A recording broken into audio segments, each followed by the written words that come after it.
let's explore the pros and cons of Roadhead. Well, okay, Roadhead's different. They're still making progress towards the pulling over to stop is different, you know? It's called multitasking.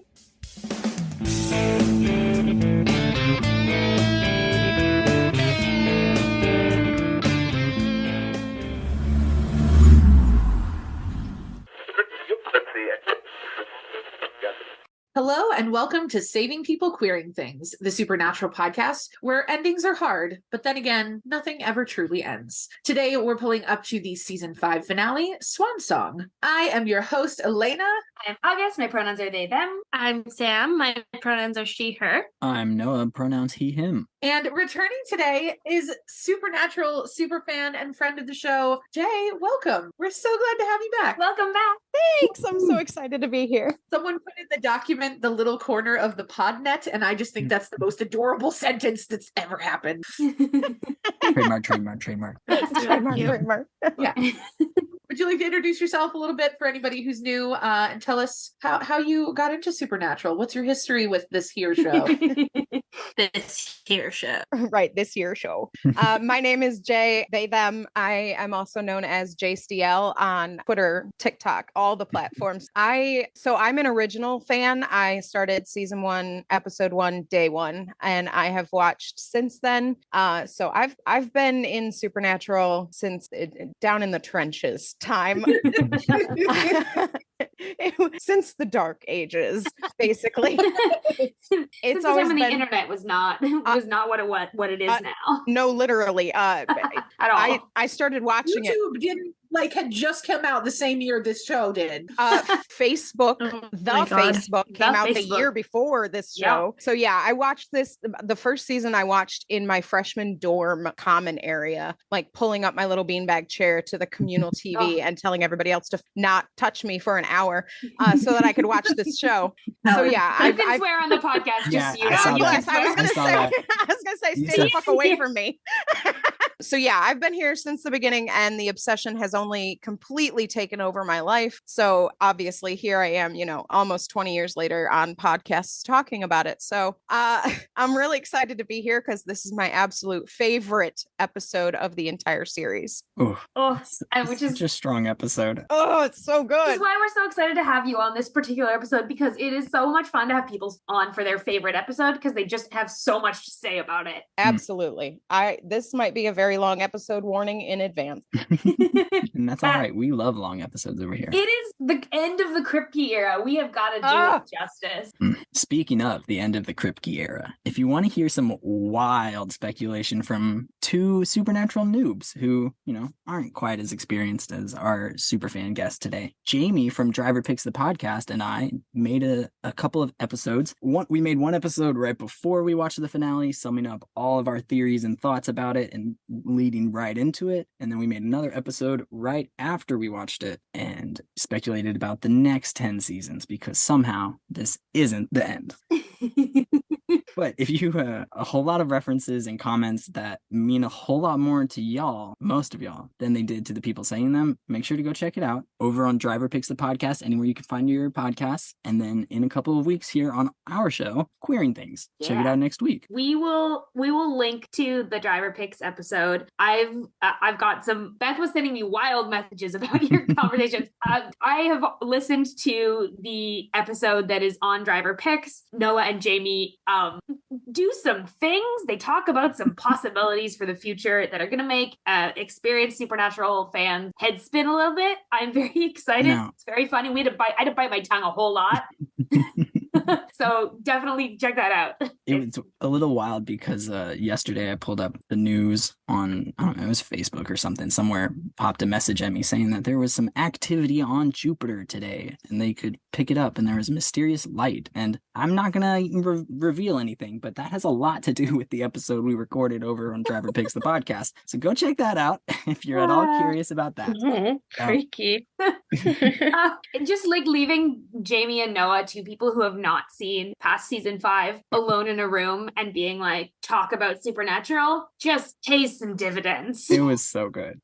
So yeah, keep your eye out for that. It's a lot easier to riff with somebody who hasn't already been disappointed by the rest of the show, you know? And also someone who equally has no idea what's coming. Yeah. So Like, doesn't know the good, the bad, and the ugly, just literally is like, what if they did this one day? Oof. We're gonna have a fun time for 10 more seasons. it's gonna be great. Make some predictions. I'm excited to listen back to it in a couple of years. And then I'm be excited like, for you to oh, listen yeah. back to it in a couple of years. It'll be I'm good. excited to listen to all of this shit in a couple of years. Like, it's gonna just be so feral. But now that you have met all of your hosts for today, it is time to catch everyone up. If you haven't watched Supernatural recently, here's what you missed on the road so far. First up, August is going to recap the show up to this point. Are you ready, friend? Yeah, you'll have to cut me off when I run out of time. But All right. hi. Yeah. Can you see my screen? Yes, I can. But I'm also looking at my own screen for reasons fair. that will become All right. apparent. Well, you'll hear it. It'll make sounds. Yeah, it'll be fine. All right. I'm going to count you in Okay. 3, 2, 1, go. This is every episode up to this point. Pilot, Wendigo, Dead in the Water, Phantom Traveler, Bloody Mary, Skin, Hookman, Bugs, Home, Asylum, Scarecrow, Faith, Route 666, Nightmare, The Vendors, Shadow, Hell House, Nothing Wicked, Providence, Dead Man's Blood, Salvation, Devil's Trap, In My Time of Dying, Everyone Loves a Clown, Bloodlust, Children to the Baby, Playing with Dead Things, Simon Said, No Exit, Usual Suspect, Crossroad Blues, I'm gonna skip a bunch, All Hell Breaks Loose, Part 1 and Part 2, Magnificent 7, No Rest for the Wicked, Lazarus Rising, After School Special, Lucifer Rising, Sympathy for the Devil, 2 Minutes to Midnight, and Swan Song. Yeah, you nailed it. Wow, that was great. That was marvelous. In every way that something can be marvelous, that was that. Elayna said, I'm going to pull up a list of episodes, and I suddenly had an idea. I was like, what if I said this? And then I realized I can't Yes. talk fast enough to read like 107 episode titles but in 30 now seconds. I want to like make it because I don't have the patience to do this, but somebody on TikTok does. I need someone to do the Animaniacs song, the Mexico de Peru, but like with the Oh my Supernatural god, episode. yes. It'd be so need long. That would be amazing. It would be so long. It would be longer than the Animaniacs song. It's But there's it so would many be worth episodes. it, and you would watch the whole thing. Yes, there's so many episodes.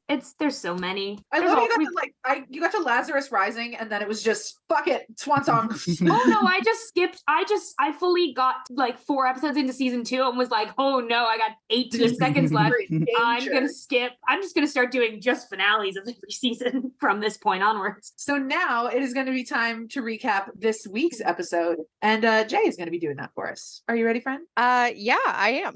I hope. All right, you've got 30 seconds on the clock. I'm going to count you in. 3, 2, 1, go. I think the best way to recap this episode is just to quote Chuck at the end, which is when he says, up against good, evil, angels, devils, destiny, and God himself. They made their own choice. They chose family. And well, that is kind of the whole point. And that's what this episode is. It brings together not just the 5 seasons, but in fact, all 15 seasons, the meaning behind all of it. It hits all of the points. It completely summarizes the entire point of Supernatural. And that's what makes it the best ending to the show. To the show. Yes. Yes. Yes, That's so correct. good. Yes. Listen, the Yeah. chaos with which our recaps happen today, it's giving free will, and I think that that's on brand. So I'd like to So, thank everyone for participating in that nonsense.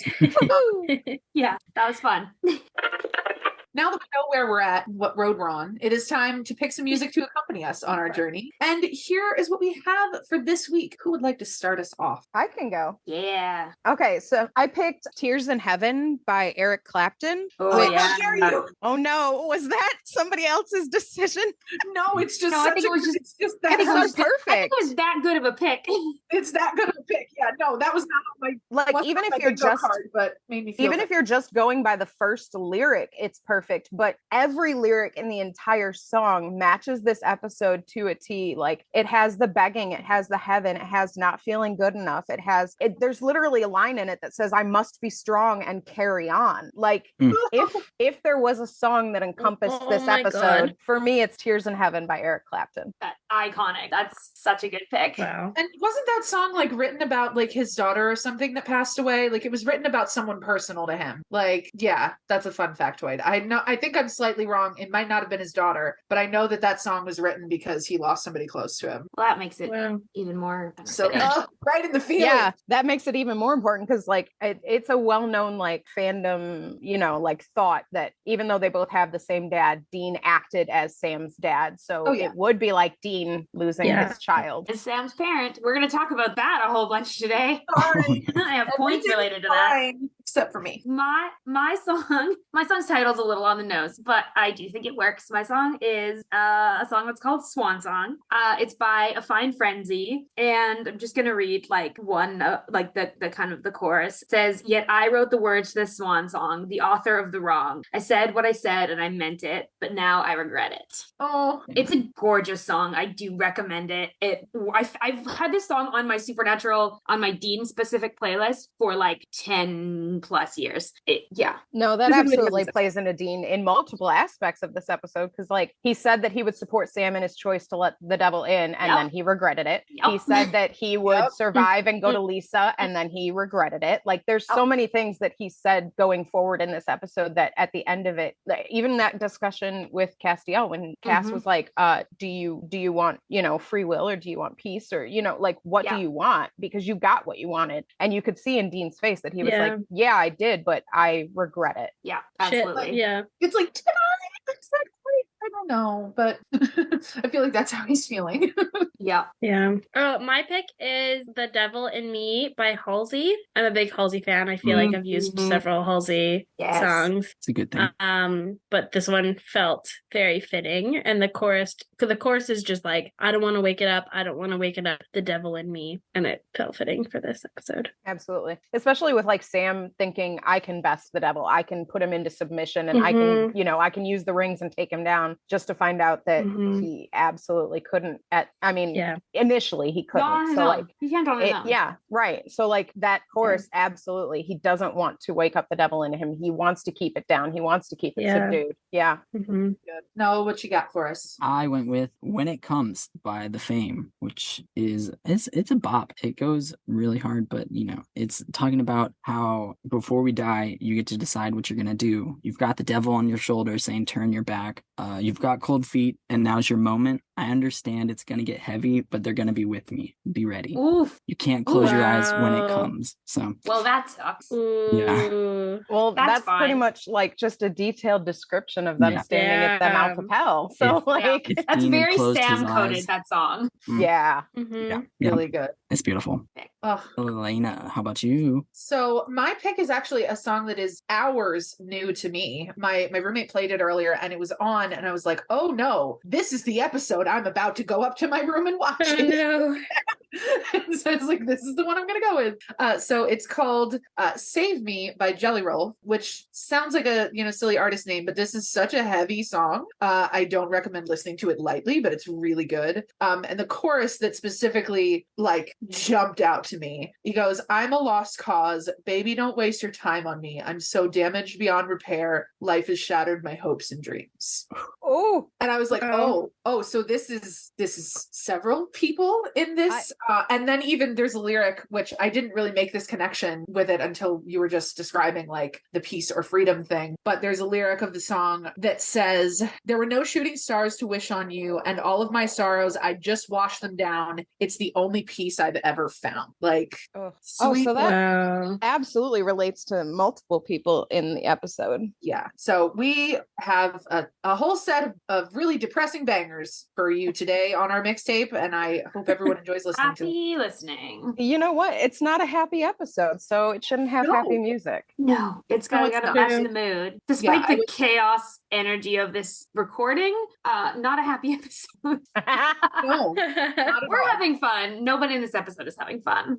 Yeah, well, Lucifer might be having fun, but a little bit of fun. Lucifer just a little, just a smidge. And I'd like to think that Cass was, for that couple seconds, really proud of himself with Ass Butt, and then realized, wait a minute, this isn't a good one. Throwing that Molotov cocktail was fun. Literally, he was like, yes, now I just helped Dean. And then when Lucifer turns to him, you could see him back up up a couple steps and go, Yeah, he was like, oh no, never mind. Impeccable acting it's from the Misha. consequences of my own actions.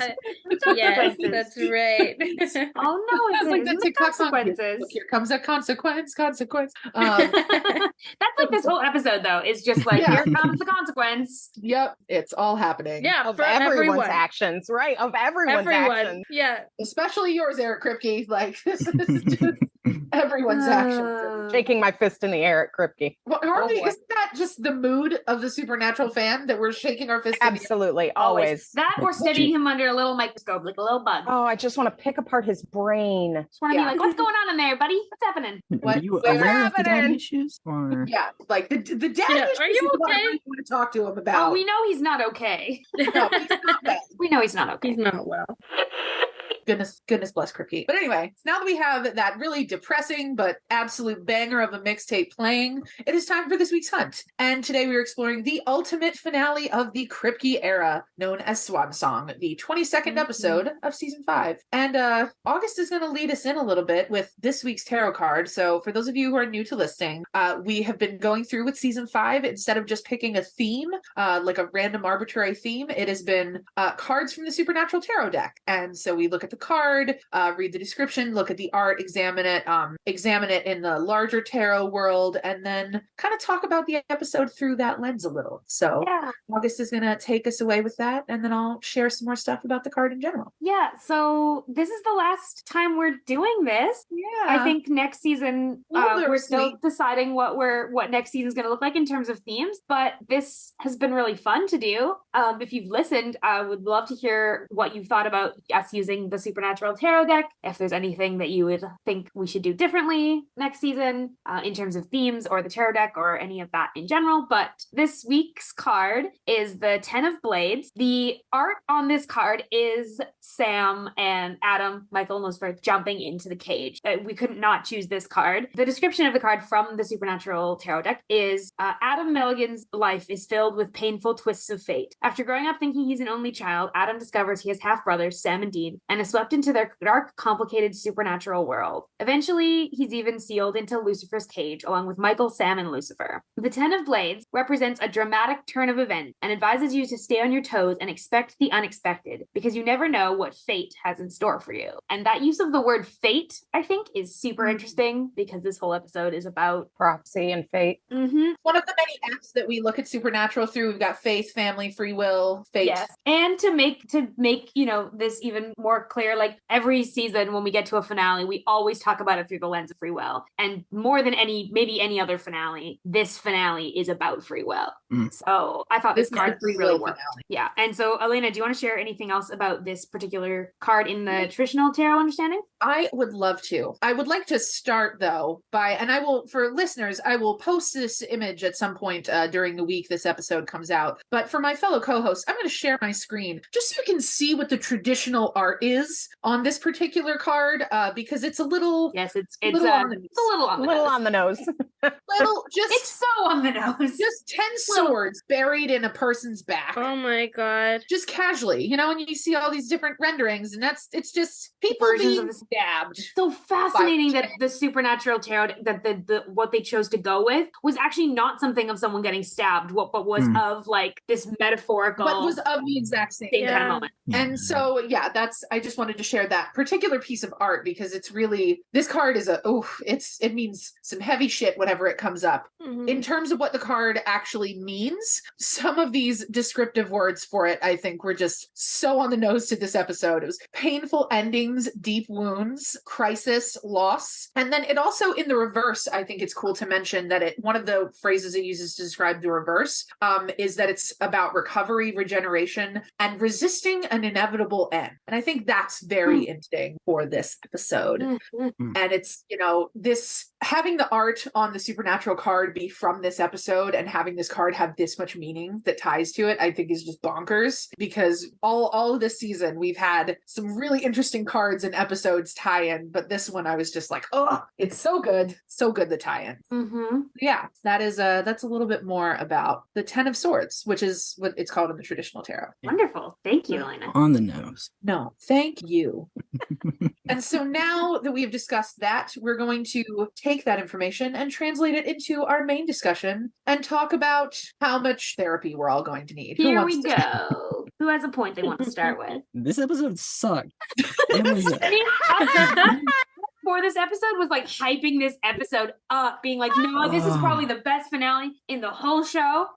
no And then we give you Amazing. this. incorrect. I mean, Watch Supernatural, they said. Have a podcast. It'll be fun, they said. comparatively, sure, it's better than Dean going to hell, but no, it's not great.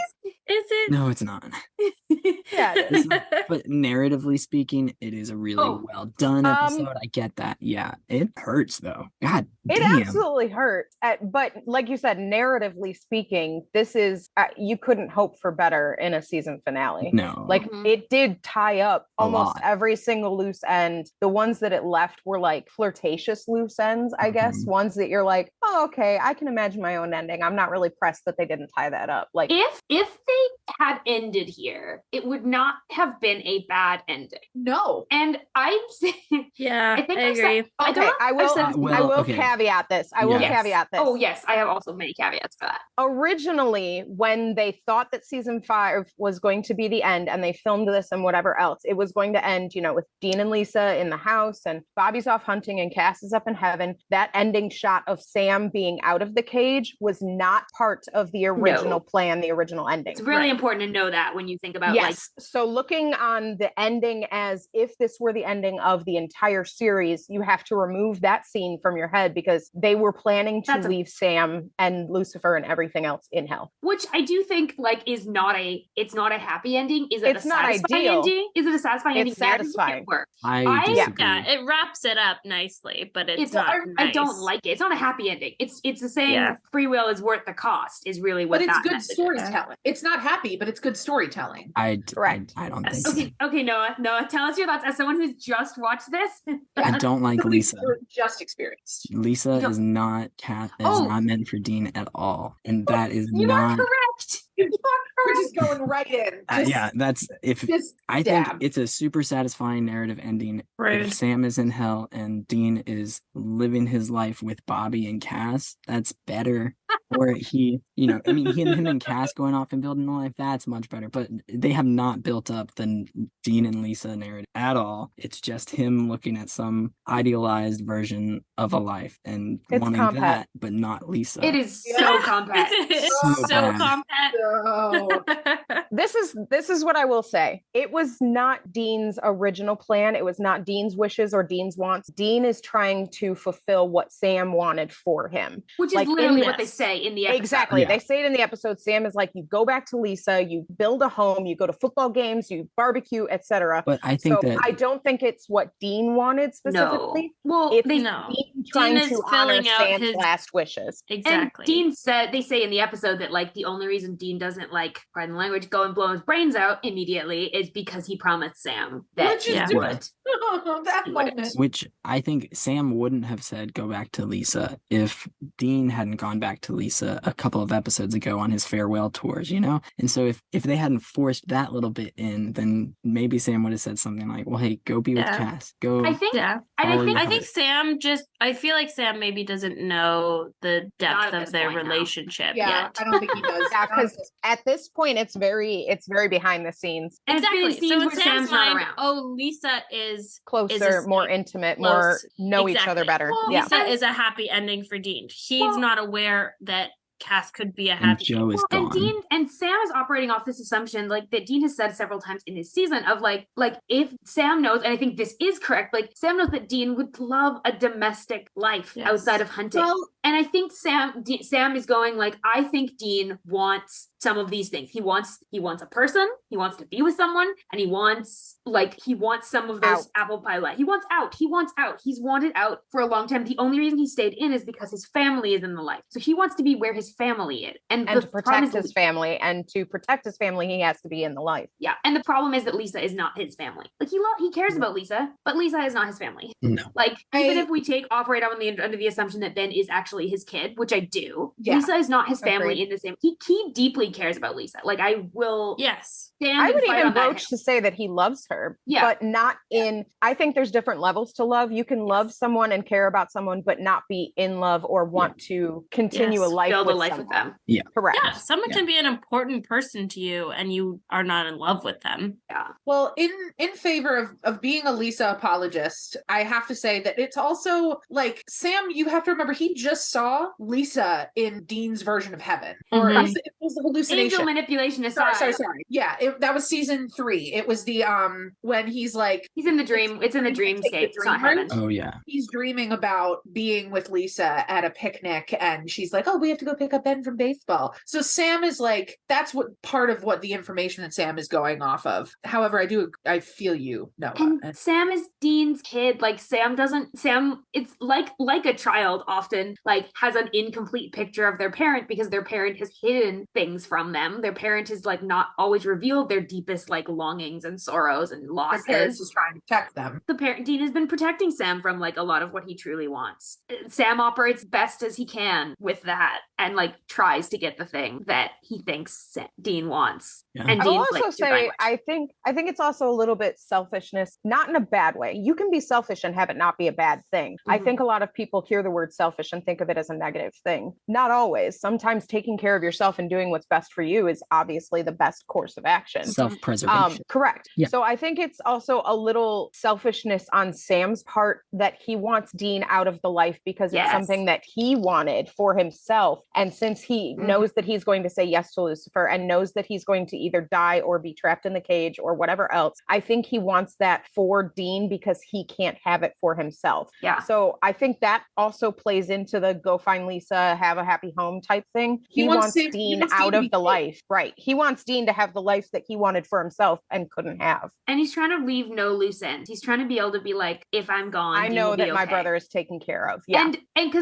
because he knows the last time he died, Dean was very much not okay. And so he's trying to like guarantee that Dean will be okay. Right. And it just is not Dean's happy ending. It's No. Dean's okay ending, which is, I think, my biggest thing with like, I will admit, like I used to have a really strong feeling about like being a bit of a season 1 through 5 is like true supernatural. And I don't feel that way anymore because of later seasons and because of some really important stuff that happens in later seasons. But there was a period, especially when I like when I was watching through a particular era where I felt really strongly that I was like, man, I think that I like seasons 6 through 9, but I have a hard time because I was seeing the show go directions I didn't like. And I was like, you know what? Seasons 1 through 5 is the purest form of supernatural. And now I don't feel that way anymore because like the show, I fell in love with the show for a lot of reasons and a lot of things that come later. And I think that I only like this finale as a show finale if A, yeah, we don't have the scene with Sam, and B, if I convince myself that Sam is dead, like dead,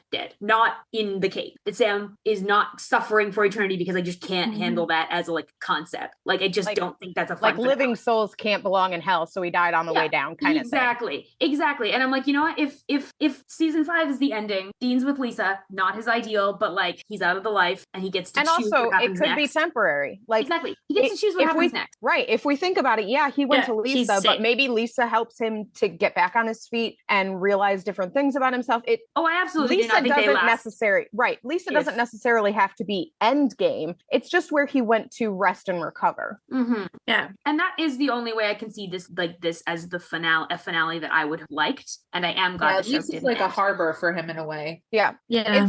It's somewhere that I think Lisa, the writers did not give her enough personality or enough. Amen. They didn't give her enough personality for it to be a strong, like Dean and Lisa could survive. Because honestly, the only things that we know about her are she has a kid named Ben. She was a yoga teacher, and her and Dean had a fling, and that's pretty much all we know about her. We've also only met her like 4 times, and one of them was in a dream. Yeah. And Right. 2 of those other meetings were like less than 5 minutes. We've had one episode where we got to know her. Right. One. Mhm. So we didn't really get a lot of information about her, but one of the things that we do know about her is that even if it's just her as a person, or if it's just how she treats Dean, she is infinitely forgiving, Mhm. kind, caring. She is that safe harbor for people. I don't know if she is like that with other people, but with Dean, we've seen that she is that person that he can come to and like lay his burdens down at her feet and she will pick them up and carry him along with his burdens. So I think that part of the Lisa and Dean dynamic is something that makes me feel a little better if this was the true ending, knowing that she would be that safe harbor for him until he could pick up his burdens again and work through them. And decide what he wanted. Yeah. Like if Sam's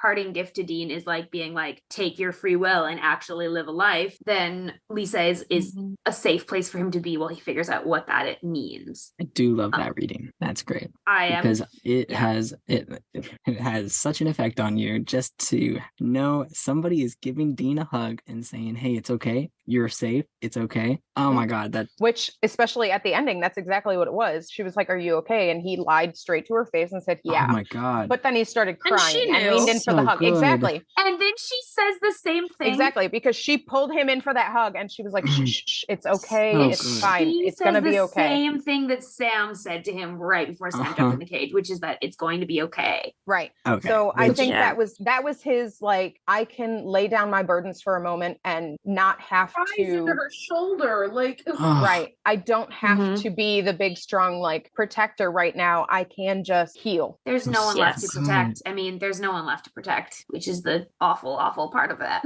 Which is why he goes to Lisa, because he doesn't have anyone else. Because if there was someone to protect, that he wouldn't go to Lisa, he'd go to them. If Adam or Sam were still there. Right. Or Cass needed help, if Cass wasn't like powered back up. Which I think it's also important to point out that in that car ride, he asked Cass, what are you going to do now? And I honestly believe that if Cass had said, I don't know, I guess I'll figure out if people here on Earth need help or how I can use my new powers, my powered up again, if I can stay here and help people. I truly believe that if that was Cass's answer, Dean would have gone with Cass to continue helping people because it's in his nature, hunting people, or hunting things, saving people, hunting things. Jeez. Hunting people and saving things. Our new show coming in 2024.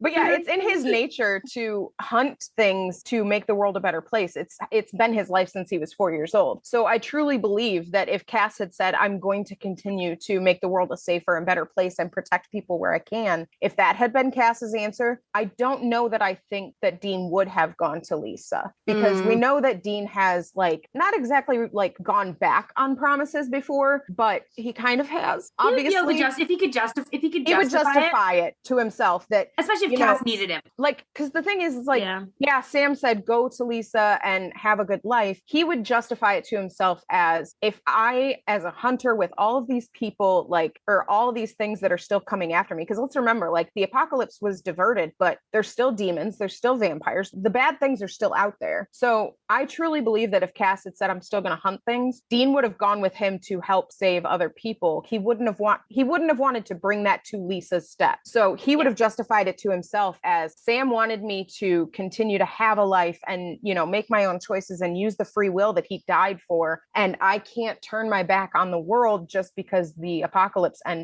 was subverted. I can't bring this to Lisa's doorstep. So I'm going to go with him. Well, and if Cass needed him? Right. But since Cass said, I'm going to go up to heaven, and that triggered something in Dean's brain that he was like, oh, so you're God's little bitch again. Cool. Cool. Fuck so off, I'm dude. being abandoned also by you. Correct. Exactly. And I think that's why he ran to Lisa following what Sam had said, because Sam is gone, and now Cass is saying, oh, I'm going back up to heaven. And he basically was like, everybody that was important to me has left again. I'm going to go to the one person who has been there every time I have knocked on her door. And also, he cares about Ben, cares about Lisa, the idea of him being able to care for someone, but it not being these cosmic stakes. His eldest child is gone. Maybe his next child can use some help. Right. And I think the appeal of not being the hunter does have some, he does have that in him where he's like, could I just lay this hunting thing down? My dad is gone. Had a chance to find that out. Never. Right. Sam so has. I think Dean never has. Exactly. So I think there is a part of him that's like, can I do this? Do I actually want this? Right. I can try. And I think, I'm not to spoil anything, but I think that answer comes out over the next, in basically season 6, episode 1. That's going to be the that next answer question. comes out. Right.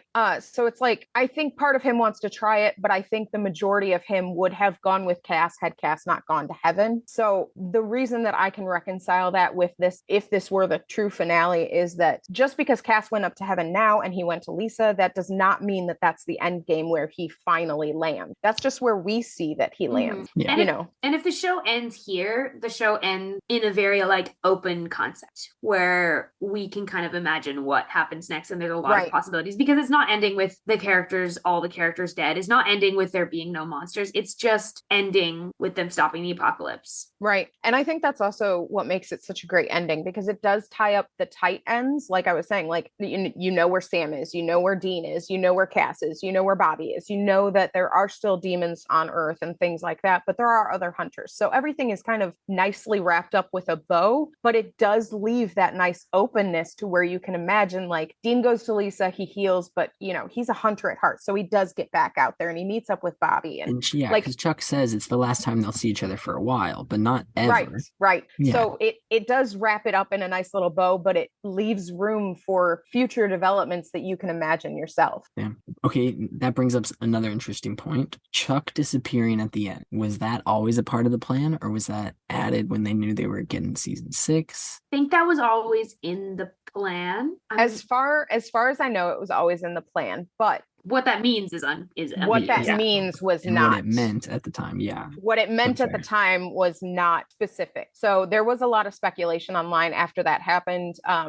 Because let's remember that this is the first and only prophet that we've seen, that we've had contact with. So a lot of people thought that since the apocalypse had been subverted, God didn't need a prophet anymore because his prophecy failed. Like, it did not come to pass. So why would he need a prophet anymore? So a lot of people thought that was the prophet finishing his book, and once it was done, God called him back up because there was no need for a prophet anymore. So that was one of the assumptions. Another assumption was, is he God? Is he writing the story? Like, is he the one controlling everything? Other people there were many different theories, but those were the two main ones: was a prophet whose prophecy did not come true, so he's no longer needed, versus God writing the story. I mean, there's good points on both sides if you don't know what happens after this. And I think because we know what happens after this, we can then take our interpretations and kind of explore them. In the Bible, they have Elisha is one of the prophets, and he finishes his job and gets taken up to heaven. Doesn't technically die, but is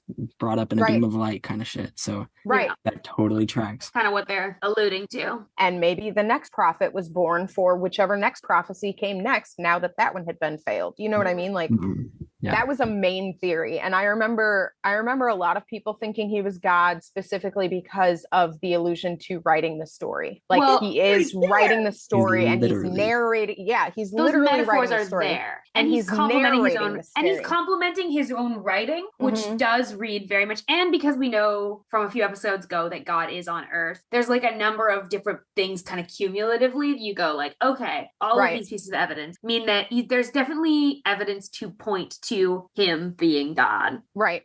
And that's one of the things that, like, once you find out that he is God, like, going back and looking through those things, you're like, okay, that wasn't intentional. But now that we know that he's God, it is really nice to see that illusion. Like, when Cass comes into Chuck's house and he picks up one of the books and he goes, "Oh, I love your work." Like, that wasn't meant to be a reference to him loving God's work. It was meant to be a reference to, like, the books, the writing, the et cetera, et cetera. But when you go back and look at it, you're like, oh, this is Castiel, the angel that fell for humanity, the one that chose humans over everything else, telling God that he loves his work, as in, thank you for creating humanity. Thank you for creating Earth, because this is where I feel that I belong and I love these things here, and et cetera. So it's like, it's one of those things that in the moment it wasn't aimed like that, but looking back, it through that lens of knowing, you're like, oh, changes the whole game. I love it. Yeah, I think I've actually mentioned this at some point in our podcast before, so apologies for the repetitive thought. But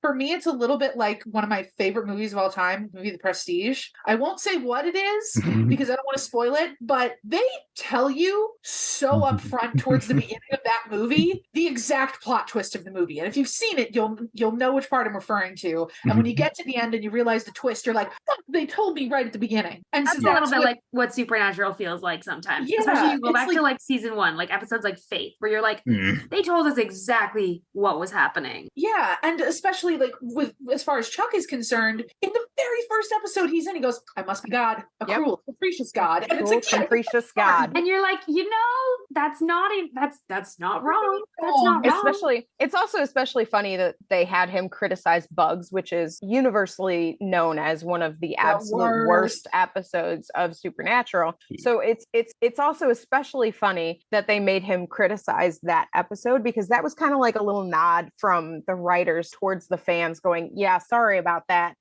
I promise we've gotten better, but we feel bad about it. Like there's a lot of things like the Ghostfacers effect, like lots of ways that the show already is reminding us that like we are in a narrative that is being constructed around us. And Sam and Dean are becoming more and more aware that they are in someone else's story. The meta is coming from inside the show. Right. The meta is coming from inside the show. Absolutely. The fact that this whole episode is framed around several monologues, like by Chuck, several like chapter kind of headings and endings is so good. Especially because like that wasn't a thing. Like I know that there are shows that do that, like have the monologue that preps, but that's not how Supernatural ran up until this episode. Like why this episode works so well. Right. I think that's one of my favorite aspects about the episode, because it gives you this deeper meaning to the scenes that you're about to see and the scenes that you just watched. Is it gives this underlying narrative that you see through the scenes, but hearing it put in certain ways.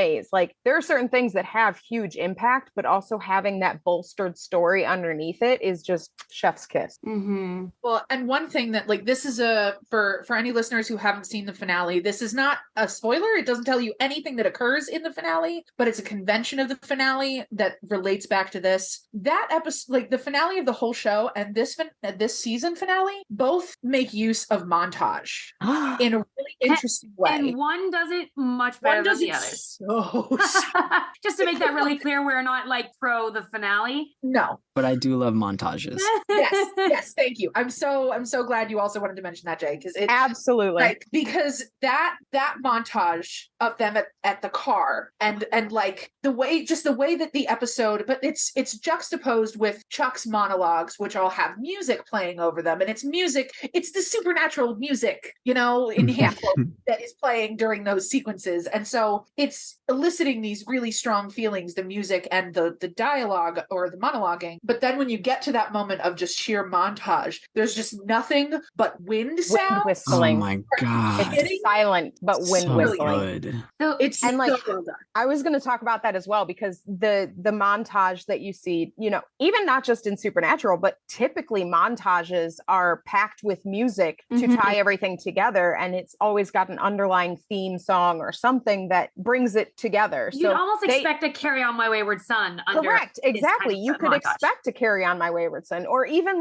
if there was a song that like one of the songs that we picked for our mixtape, like even if there was one of those songs that they felt related specifically to this, they could have laced that under there, but they made the conscious decision to make it a silent montage with just that wind whistling, so that it fully brought you into that moment, because it felt like you were Sam seeing these images flash before your eyes and you were hearing the moment around you. Like that's what made it so impactful, is you weren't just watching it happen, you were inside the character. Well, this montage is unique because like most of the times when a montage is in a story, the montage is there for the audience, whereas in this case the montage is there because it's actually what's happening in Sam's brain. It's what's actually snapping Sam out of the control that Lucifer has put him under, and we get to see that. And I also just like love the choices of like it starts out slow and then it speeds up, like just it brings you into like you can feel, like I can feel it in my own body, like what's happening.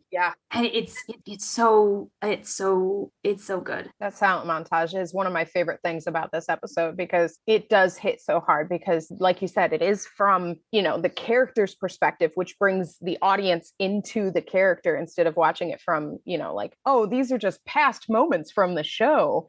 these are memories. You can clearly feel the difference between these are snapshots from the show and these are my memories. These are things that I am seeing. Like the fact that it was silent and that it had that flow of some were slow, some were shaky, some were fuzzy, some were just little blips, some had a little bit longer. Like there were times that you just saw like the flash of a blade and you were like, what was that? But then later on in the montage, it was them carving their initials. So it was like, it was very true to memory of flashes versus a full memory, that it fully brings you into that moment. So then when it snaps out and you see Sam and you see his fist unclench, it's that more powerful because you realize in that moment, oh, it brings all the things back to Chuck's monologue of why did we start this episode talking about the car? And that's when you realize, oh, that's why Chuck's been talking about the car. The devil doesn't care what kind of car they drive, but the devil not caring what kind of car they drove was his downfall, because that's what brought Sam into power, was all of those little details that brought him back from behind the curtain. And it's what makes it so strong narratively, like just even like, because it's strong from the character's perspective as well, but just from the writer's point of view, like to include all of these things that are generally speaking arbitrary information about Sam and Dean that shouldn't be super relevant to even this episode, but the fact that it's all those moments and then that's what we see Sam remembering, it's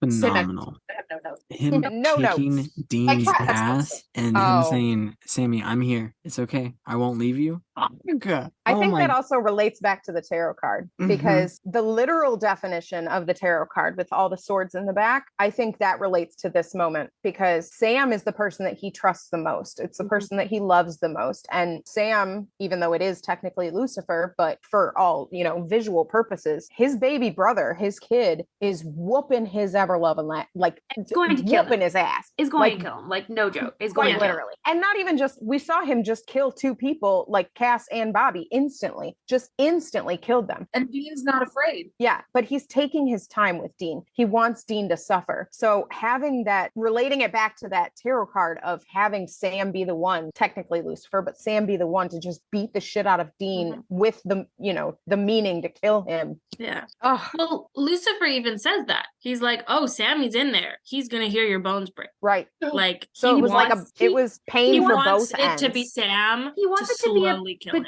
He wanted to feel like a betrayal to Dean, but Dean totally flips that on its head by basically being like, I was always going to be here. I'm not going to let him die alone. Like, if he's going to die here, if Sam's going to die here, if I'm going to die here, I'm not, like, I would rather let Sam, like, let Lucifer kill me in Sam's body than let Sam be alone in this moment, which is like beautiful. It's like the most loving thing. Right. He absolutely flips it back on Lucifer, because like Lucifer was absolutely trying to taunt him by saying, oh yeah, Sammy's in here. He's watching me do this. He's going to feel your bones crack. He's going to watch me kill you, basically. And Dean's like, let Sam up a little bit, right. Him an extra right to watch. Which is, turns out to be his undoing. Correct. But like Dean flips that on his head and is like, I don't care. I'm still here. I am here. And I need you to know that I'm here, because this doesn't matter. You kicking my ass doesn't matter. You killing me doesn't matter, because us losing doesn't matter. Yeah. What matters is that you know that I'm not going to leave. Right. Yeah. And then it just takes Lucifer's whole power away. And that's ultimately what brings Sam back, is knowing that Dean's there. Because Lucifer is letting Sam see. So Lucifer's like letting up a little bit on the control he has over Sam so that Sam can see what he's doing to Dean. And which they referenced earlier in the episode when Lucifer had control of Sam, but he was letting him see those people who had influenced his life. He had brought Sam up out of control so that he could see it and they could talk. Yeah. And that's exactly what he did again, but he just lost control of him. Lucifer like fundamentally misunderstands that Sam is not like him, and that's his undoing. Is like the Lucifer and Michael both assume that because Sam and Dean are their vessels, that they are ultimately like them, and that their relationship is like that. Sam and Dean's relationship is ultimately like Michael and Lucifer's relationship is. And the reality is, this episode like just really makes the statement that they're not. They choose a different kind of relationship. The difference is that Sam and Dean had the free will and made the choices that Michael and Lucifer didn't. And I think it's really important this episode that you have that showdown with Michael and Lucifer before Dean gets there. And, Lucifer even tries to be like, why are we fighting? Like, do we even need to do this? And let's step off the chessboard. Which, that chessboard reference. God tier reference. reference. Yeah, it's so good. I also think the other thing that like really encompasses that moment is, like you said, them having that moment before Dean even arrives is really impactful because yes, Michael and Lucifer absolutely think that their true vessels will be just like them because Chuck has built that narrative that they are. And like, that's just being honest. Like Dean is the oldest sibling. He's the one that's responsible. He's the soldier. He's the one whose daddy told him where to go, what to do, who to fight. And he did it with no questions asked. He's supposed to feel gypped by the fact that Sam doesn't want the same things. Like that whole story, they're supposed to be pitted against each other. Right. And that's why Michael and Lucifer believe that their vessels are like them because they are like them. They just have the free will to choose not to be like. They've just taken advantage of the free will. Like Michael and Lucifer also have that opportunity. Right. But they do not do but it. They can't because they are not the free will thing. But like Dean was the one that was always raised to say yes. He was the one to do whatever was asked of him, no questions asked, which is Michael. Michael is, the sort of God. He is the one that is supposed to be the yes man. He's the one that's supposed to fight the battles that daddy tells him to. No questions asked. And that's who Michael is, which is also who Dean is. But Lucifer was the one that questioned things, rebelled, wanted out, didn't like the way that things were running. Supposed to say and that's yes. who Sam was. Yeah, I would say that's who Dean was, not who Dean is anymore. Cass has changed significantly. Oh, that's correct. Absolutely. But that's what I'm saying. That's the misunderstanding is Michael and Lucifer were fed who Dean and Sam were under John. They were not, they are not those people anymore. And that's the misunderstanding that they're having is Michael and Lucifer were looking at Dean and Sam as they were raised. Dean was raised to be the yes. Sam was raised to be the no, I don't want any part of this, which is who Michael and Lucifer were. But sometime over that course of, growth and change and free will and becoming closer with each other, their personalities shifted away from what Michael and Lucifer were. And Michael and Lucifer didn't get the memo. I want to pitch that the moment that really I think it starts to change as soon as early in season 1, but I want to pitch the moment that changes irrevocably is actually in My Time of Dying. When Absolutely. John says to Dean, you have to save Sam or kill him. And Dean goes, hell no. Absolutely. I think that's when that's when the paths diverge in a way that they were never going to go back. At that, after that point, Dean is never going to follow orders if it means losing Sam. Right. And I think that's critical because like you said, it is laced through early on that Dean was starting to question and not be okay with the things. And I think they laced that in, especially with like with the Azazel timeline about how John was always trying to find where Azazel would strike, but he wasn't picking up or taking care of or even looking at the people that survived it to see what was going on with them. He could have noticed the special kids connection. That's not where John's brain was. So I think even in questioning John's motives with those things, you start to see the unraveling of how Dean and Sam are splitting away from that narrative. But absolutely that moment where he was like, you either have to save Sam or you have to kill him. Dean was like, oh, I am not the person that you thought you raised. That is not going to be me. Well, and when you get down to it, the core of how Sam and Dean break the narrative is that unlike Michael and Lucifer, they choose each other instead of their father. Absolutely. And it just, that thought gives me many feelings. Noah, I'm curious about your, as a first time watcher, how much of this, how did you feel about this episode, as the culmination of the Kripke era? Was there anything that surprised you? Anything that you didn't? Okay, well, so I knew, I guessed correctly who was going to end up in the pit. You did. You did a few episodes ago, and not permanently, but Sam's back out. But I also know that there's a lot of jokes about Adam getting forgotten. So hard to avoid. I didn't realize this is when it started until a couple of episodes ago when I was like, oh, okay. So once I realized that, I guessed that correctly. So yeah, but I also guessed that Bobby would die and then come back, which I was very glad when he came back. I was not great when he died. So worried from the point where he died till the point where he came back. Oh, I it was bad. In that moment, looked to your part of the screen. I was like, is how's Noah doing? How's Noah handling? It was rough. Bobby. It was bad. I did not love that, but it didn't last very long. Look of relief. I immediately did the same thing, and you were just the look of relief on your face. Hands in the air. You're like, I am the master commander. It's not his time. Yeah, not yet. We're good. Cass getting popped, I did not love. I didn't necessarily see that coming. Him coming back, I did see coming. I mean, I feel like you kind of assumed he's in more of the show than just now. Yeah, just a little bit, but it still shocked me. It was good. I've never heard someone refer to it as Cass got popped, and I don't know if I'll ever recover from that. So thank you, Noah. I mean, he really did get Am I popped. wrong? Really That's what the happened. thing. You know That's what? the thing is like it works on both Accurate. levels. Literally and figuratively. Good times on Supernatural. This family-friendly kids show. That's the second time too. The second time, poor Cass just keeps getting exploded. Yeah, it does seem to be it seems to be the best Like way. the go-to. They're like, he's an angel, he's hard to kill, so we'll just explode him. I think it was, I forgot, we also got two other big meme exposure moments, when Dean has his head on his hands and is crying and it turns around. Yeah, okay, we see that everywhere, constantly. But we also got, hey, ass butt. Yeah, iconic. This is so good. Iconic. And then, Which I did knew you you just do. Molotov my brother with holy fire? No. That's no. honestly, it's so quotable because So good. it's such a Cassism because Yeah. like he completely doesn't understand, like he speaks so stiffly most of the time, and he is starting to pick up on more, like, whereas he used to be I cannot do that, now he's starting to say I can't do that. So he is starting to incorporate more things like that from Dean and Sam, but things like, swearing or cussing or, Well, like okay, because he hears slang Dean- terms My or boyfriend stuff. mentions body parts when he insults people. I Yeah. shall quote 2 body parts. Actually, it's the same one in 2 words. It's like Cass playing Mad Libs. He's just like, That- that's a description that can go there. I think that's what makes it one of the most iconic things, is because up until that moment he has not been that person, but he knew that he had to be that person to get Dean that time that he needed, and he knew that it was probably going to come at great cost because obviously he had one Molotov cocktail and the devil was inside the other person. So like Can't Molotov the other body. right, Because so like Sam- I think Now it's It coming didn't now. seem Right. to do much, though. Unless you so- lob 2 bottles at once, you're a little well, SOL. and SOL.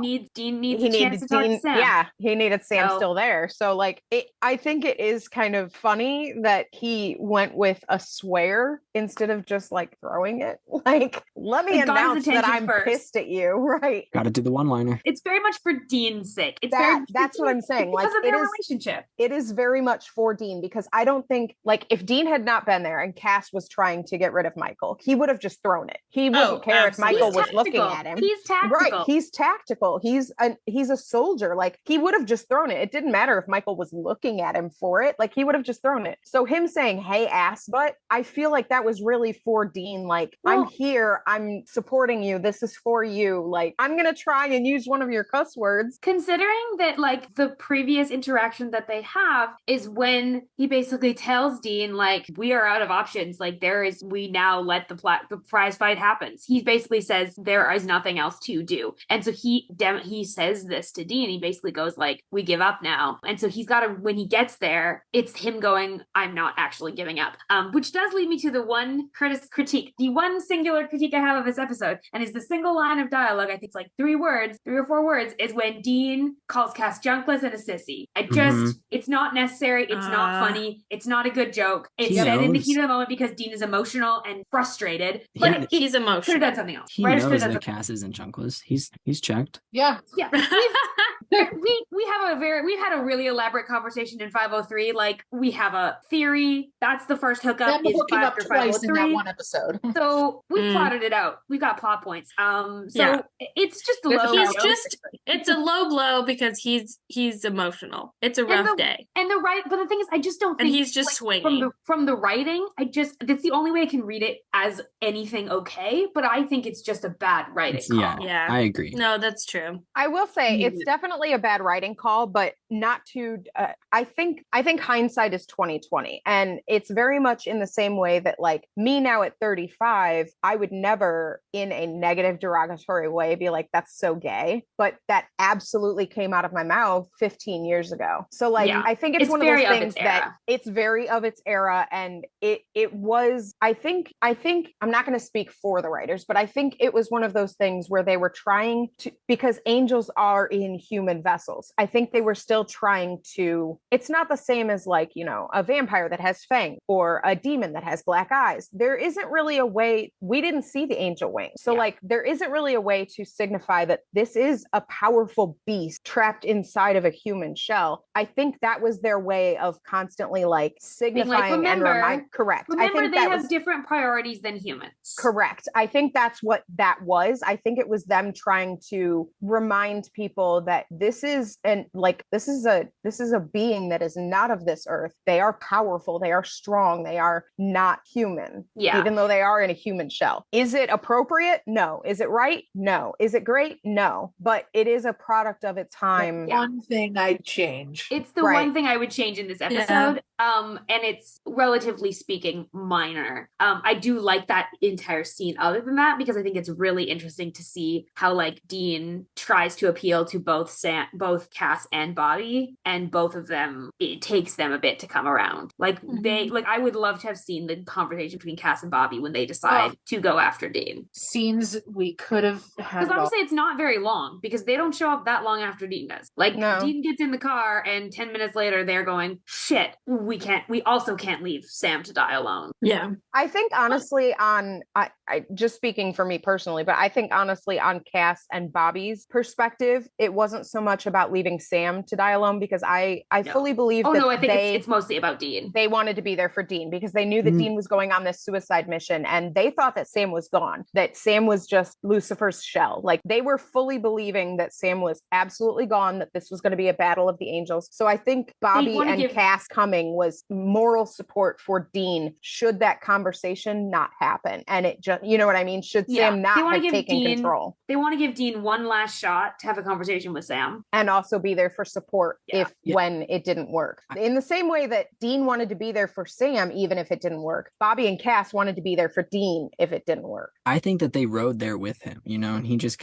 let them out, right? Like they didn't let him leave the parking lot. He got in the car to be dramatic for that scene, and they were like, hey, wait, okay, we got you here. Give me 4 seconds. We can get rid of Adam, because when Dean walks up, he's already like, Adam, if you're there, I'm so sorry, because he knows the thing that's about to happen is gonna hurt. He's like, hey, that's actually we got you. way more interesting reading. And then whenever he's surprised by Cass, he's like, ass butt? He's not like, wow, y'all are here. He's just like, really? That's what you went with? I told you to say a cool line. That's the one you chose?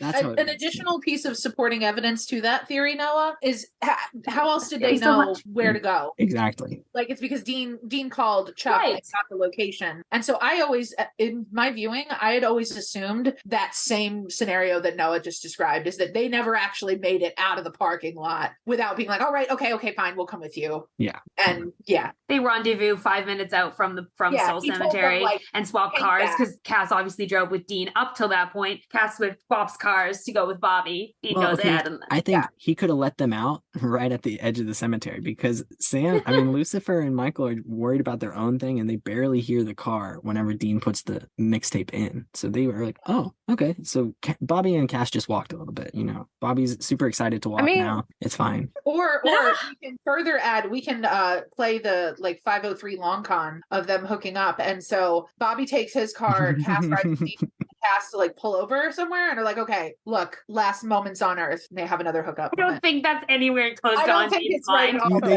Dean's like, I'm not gonna let my brother die alone, but on the way there, let's we can have some fun in the car. Let's explore the pros and cons of Roadhead. Well, okay, Roadhead's different. They're still making progress towards the pulling over to stop is different, It's called multitasking. Multitasking with is Bobby watching in the back seat. No, oh my god! No, separate car. Bobby's driving. Bobby's driving. The cars for this theory. There's no way Dean's letting Bobby drive and hit him in the back, tucking him in the back seat. No, I should have made Daisy's Films my song for this one. Fuck. Not in this or any universe does that set of events transpire. But Bobby crying to Dean and saying there was never much hope to begin with, and that's just Dean, having his last hope extinguished. Also, the way that Jensen says no when Bobby dies. Oh, he's just realizing that he's about to lose both Sam and Bobby and Cass.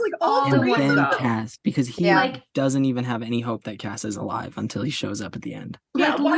well, yeah, he's exploded. Losing Sam is already devastating. If he loses Bobby and Kes, he literally has no one left. No one left. Yeah. So like that's the his whole thing. Is family. like his whole family is gone. Mm-hmm. And I think that also plays into why he was already going to be willing to be there with Sam until, regardless how it ended, Dean was there until the end. But I think after Cass was exploded and Bobby died, I think that's when it fully settled in his mind that he was like, all right, it's all or nothing now, because I have nothing left. So it doesn't matter. Like, I think it really helped settle him in that piece of, it's okay if you beat the shit out of me. Well, it's I okay think in if you some ways kill me. he doesn't want to make it out of there, because He the doesn't only want to way make he it makes out of it there out of, alive. like, because reality is torture for him. Yeah, because and everyone's done. His best case scenario is getting through to Sam and Sam jumping in the cage. Dean would still like to be dead if that happens. Absolutely. Yeah. I think he was almost hoping for death. And I think that's part of why he was so snippy with Cass afterwards, when Cass was like, I'm going to go back up to heaven, is because Dean was like, oh, so you healed me and you didn't let me die there with my brother and everybody and now else. You're like, gonna leave. And now you're going to leave me. Like, and you're going to go and like serve be God little again? bitch boy for the guy that made this all happen. Right. And he's like, and Dean like literally goes like, if you see God, tell him I'm coming for him next. Like, which, what a line. What a line. Yeah. I will say it time and time again. The only character and or person that Dean is afraid of in this entire goddamn show is death. That's the only one that he had respect for and was like kind of nervous around. Everybody else, he's like, fuck you and your mom and your God. Yeah. Everybody else. Like, you fuck with my family and I will come after you. Yeah. Noah, did you catch the reference to the end? With I told you this would always happen in Detroit? Yeah. Which, okay, does that imply that it's the same Lucifer, that he can travel his consciousness across Well, I mean, that was always supposed realities? to be time. That was always supposed to be like a glimpse into the future. But it's not. It's okay. But it's not fully. It's not fully. It diverges at some point. This is the interesting question. I'm not going to say anything else. It's just an interesting question. Supernatural invented the multiverse.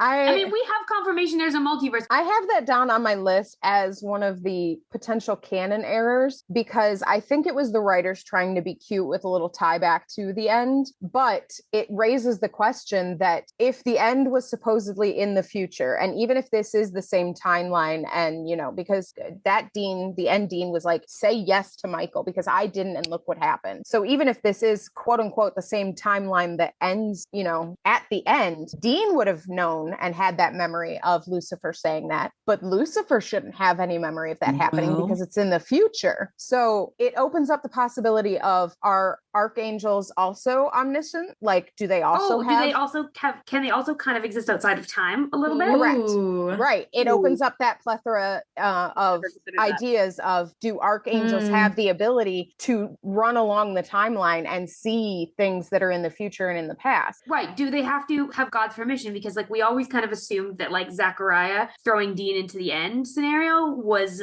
like he was not using normal powers to do that. He was using, but was he? Well, but it's question. Like, how does Zachariah have that power? I have a whole theory surrounding the end that does not, I don't want to get into it because this is Swan Song and not the end, but I have a whole theory as to why the end was actually not at all reality. No, it's a manipulation to try and get them to do what they want. That's what I think the end is like this little pocket reality. I told you this would always happen in Detroit. It gives me the thought of either archangels have the ability to travel along the timeline and see the past, present, and future of wherever they end up, etc. But that doesn't make sense, because then he would have seen that he's about to take a deep dive into a short hole. You know what I mean?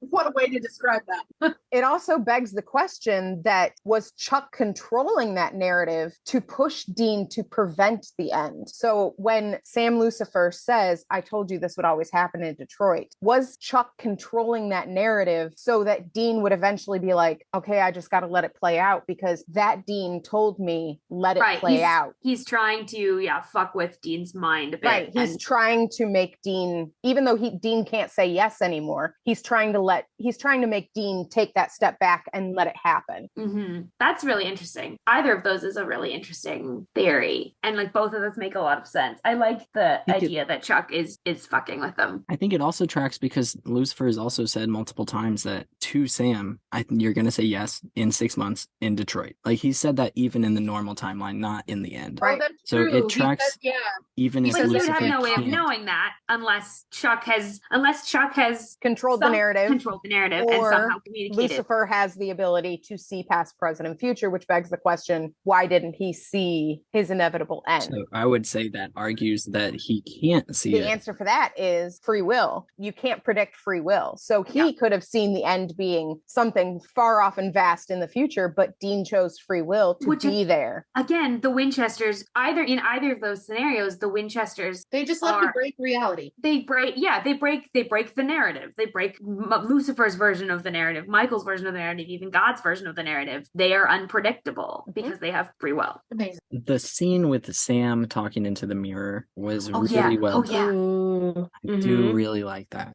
Yeah, that was one of the peak acting moments for, like, I think that split between Sam Lucifer where Jared's very good in this episode. Yeah, yes. I think you can see that battle. Like you can actually see in the expressions that one is very calm and composed because he knows that he has the upper hand. And the other version, Sam, is desperate and clawing at it. And very fanatic and it feels like he should be shaking because he's so desperate. And you can see the contrast between the two, that one is very calm because he has everything that he was ever promised, and the other is very, I thought I could do better than this and I have to do something to fix it.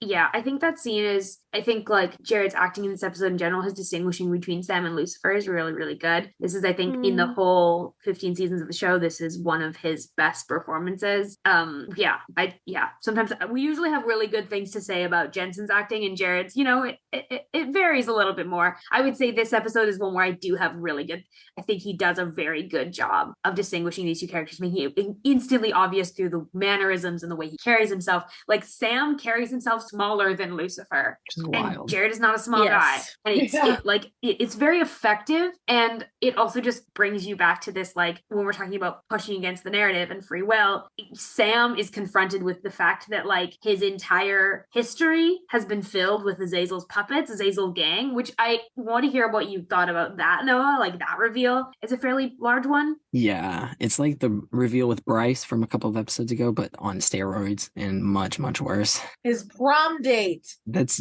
basically just like the horror version. Well, okay, a more horror version of the Truman Show. Just like up in your face. Hey, everything you've ever thought you knew was a lie, and we've been directing you. And you know how you thought you got away from it a few times? No, that was still us. We were still there. Terrifying. We still had all these plans in your life. Like, it makes the fact that Sam's able to pull himself out of Lucifer's control all that more impressive. Impactful.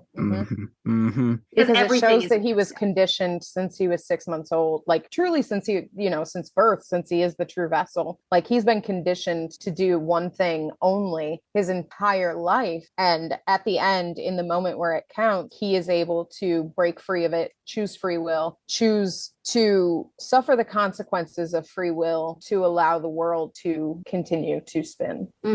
Yeah. I will also say the first time that I watched that, when they laid that out, that he had basically had all of these people all through his life, one of the first things that it made me think of was all of the other special kids. Did they also have people that Azazel had put into their lives? Or was it specific to Sam because Sam was the vessel? Right. And when Azazel says to Sam, "You're my favorite." Like, I was always rooting for you.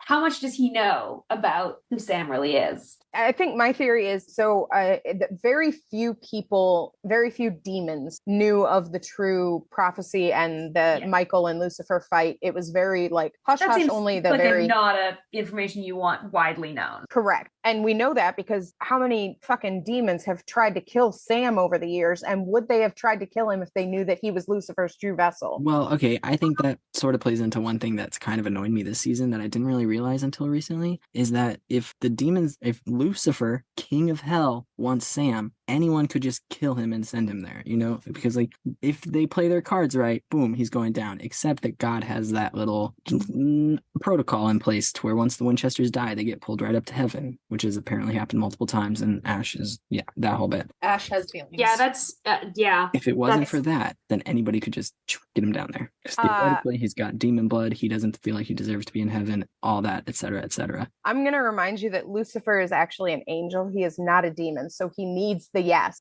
He needs Sam to say yes. So it's not the simple fact that they could kill Sam and send him down to hell so that Lucifer could just, he needs Sam in his, he needs Sam's soul in his body to say yes. He needs the yes. I think he needs the yes while Sam's alive. He needs the yes while Sam's alive to take possession of the vessel. Like, because he is an angel, he needs the yes. So I think... So the best way to do that would be to have Sam Winchester in your possession, to talk to him and convince him. But if you have him in hell and he's dead... And you can give him his body back. You'd have to bring him back to life to get his consent. I don't know if demons can do that. But as we've just been reminded, Lucifer is not a demon. He is an angel. But angels can't bring people back to life except for Cass's one time. Okay, except for that one. Okay, except for this one time. So, angels can't bring him back to life. Are we operating by set rules, or are we making exceptions? Like, what? Technically, it's set rules, but I'm also going to say that Lucifer was in the cage, which is literally like the way that they describe the cage is like there is no access, there is no entry, contact. There is no talking, there's no contact. Like until Lucifer's raised, he can't execute any plan. Right. But like there is no way that the demons can just walk up to the cage and be like, "Hey, sire, what are your wishes?" Like until the plan that's set in motion to breaking the seals is their only game. But even then though, if like they were able to do that with the cage, Lucifer's not in hell right now. Like he's walking among everybody. So yeah, we're talking like more like pre this season. Pre-release of like through the rest of Sam's life. Yeah. Like could they have and I think that ties back into the people that Azazel had put in, because relating back to, did he have those people there for all of his special kids or was it just Sam? Azazel was a prince of hell, and I believe the princes would be among the people that knew of the plan and knew, what to do. So I think Azazel had those people in store. I think the true plan was Azazel was going to make him a special kid. He was going to open the gates of hell. The seals were going to break. Lucifer was going to take possession of his vessel. And putting those people in his life was meant to break him down and lead him towards the direction of saying yes to Lucifer. Like if you look at the people that it was a teacher, because, Sam was very into school because it wasn't hunting with his family. It was his prom date, aka a promise of a normal life. It was his best friend. It was, you know what I mean? It was these people that were meant to draw him away from hunting. And it was the people that were meant to basically subvert his attention away from thinking that was the right path. They were prepping him for that yet. Well, and they're also prepping him for like Lucifer needs and feeds off of Sam's rage, off of Sam's anger, off of Sam's revenge. Like having these people planted in his life is a great thing to be able to pull out and be like, look how we've always manipulated you. Don't you want to destroy us? Actually, guess what? Say yes to Lucifer and you'll have all this power. Like they're trying to have him feed exactly into that. And you see in his face after he presumably kills them all, like how this revenge is not doing for Sam what Lucifer kind of like hoped that it would. Yeah, or like even just eggs him on for. It's a time. Yeah, sleeping in the back seat of the Impala and him saying, "Ain't he a little angel? Cute, adorable, and scientifically impossible." Yeah, Sam's like, angels don't sleep. Sam's like, I don't know what's happening. He's not sleeping. Sleeping is not a thing the angels do.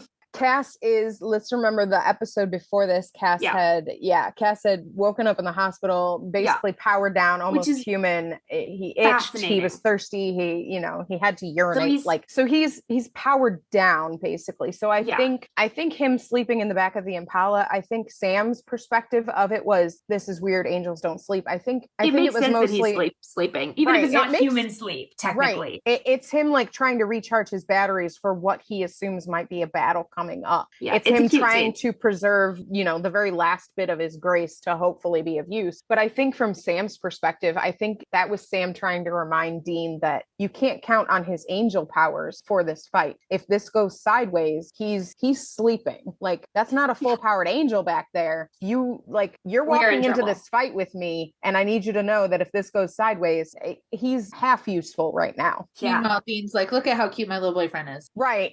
Dean's like, look at how cute. And Sam's like, yeah, that means he's not going to be of much help. True. Does anyone else have any more notes? I have one on note, but it's towards the end of the episode. Does anyone have anything else from the episode as a whole? Really liked the Star Wars references this episode. We had many Star Wars references. quite a few. So many references. Bobby is Yoda. Perfect. Young Skywalker.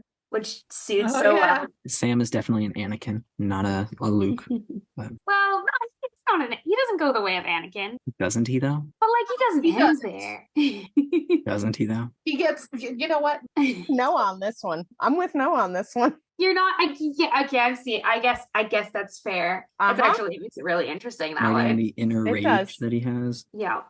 I think, and I do think it's funny we've gotten the women and the children, and we have had references before too. And let's remember that Vader, even after all of those bad things, in his last moment, what was his last moment? You know what? This is fine. It's fine. Quote unquote last moment. He's a Force ghost. Yeah, this is Sam's. This is Sam's Swan Song. This is Sam making it right. Making everything right. Which is, I think, why Sam does it. It's not that at this point in the show, it's not that the people around him, specifically his family, Cass and Bobby and Dean, are requiring him to make it right.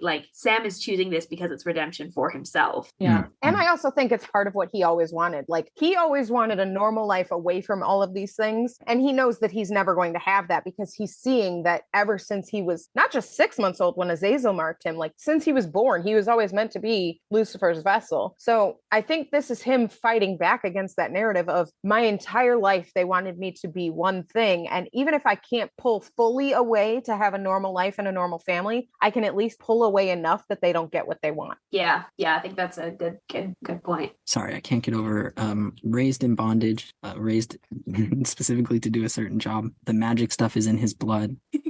He fights a lot of rage issues. Those dark sides.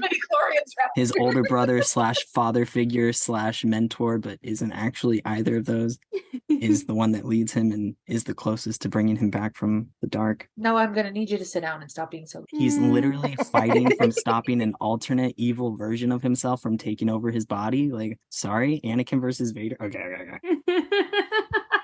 You made your case. And this will not be the last time we get a Star Wars reference in this show. We get those all the time. A lot more. My favorite is still the Wedge Antilles one. Gotta love it. It's one of my favorite references that make a lot of sense given the age of Sam and Dean. It's one of their go-tos, both, and one of both of their go-tos, because I think we have a lot of references that are Dean's go-to, but Star Wars is something that they both go back and forth with. I'm really curious to see if in the later seasons they start mentioning the sequels and how they felt about their movies, and I'm curious. Trying to remember. No, I'm happy to report there's a whole episode where they talk about Fin Po fanfics. Oh, okay, good. Then that's great. That's enough for me. It's probably ones I've read. Listen, at least in my headcanon, that episode exists. Oh, okay. So not helpful. Thank you, Elayna. You just disappointed Noah greatly. Yeah. Don't make promises. I'm sorry. No, you couldn't hear the sarcasm in that one? Come on. I was. Have you met me? Selective listening. I wish that were the case, Noah. I now feel bad. Now that my sarcasm did not come across no, it's fine. as much as I wanted it to, I now feel like a bad person. Fine, because I know they make a Fortnite reference, and that I'll hold on to. Yeah, there's going to be some references you're going to enjoy in the 12 to 15 era. And there's some that you're going to absolutely hate. There's also a lot in the season 7. Oh, so many in season 7. Yes, there's a lot in season 7. Mm-hmm.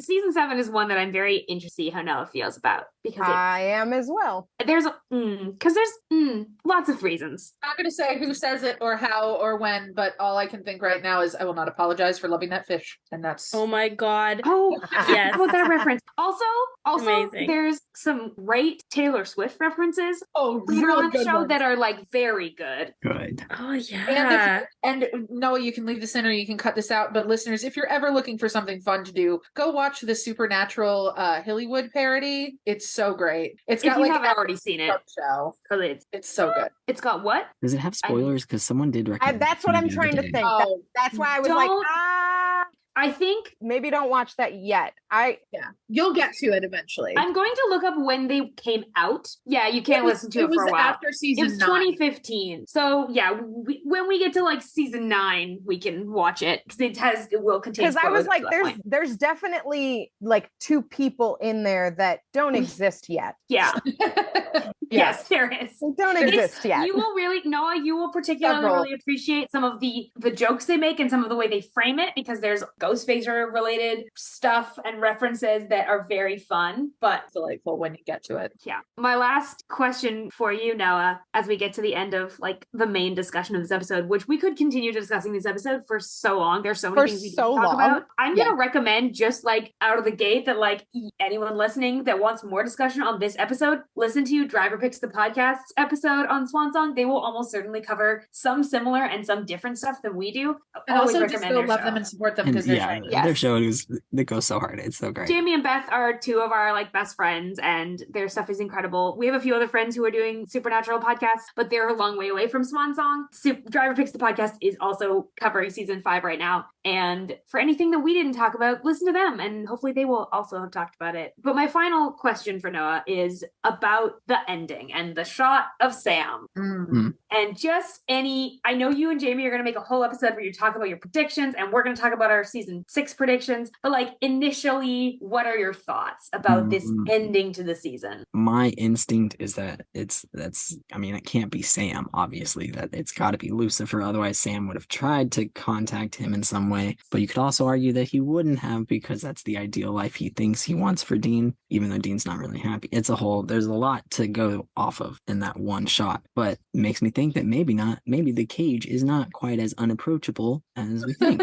Or that hole is not quite as direct as we were made to believe, because I don't know, it doesn't make a lot of sense, but it does very much feel like they filmed that last scene and added it on at the end, you know?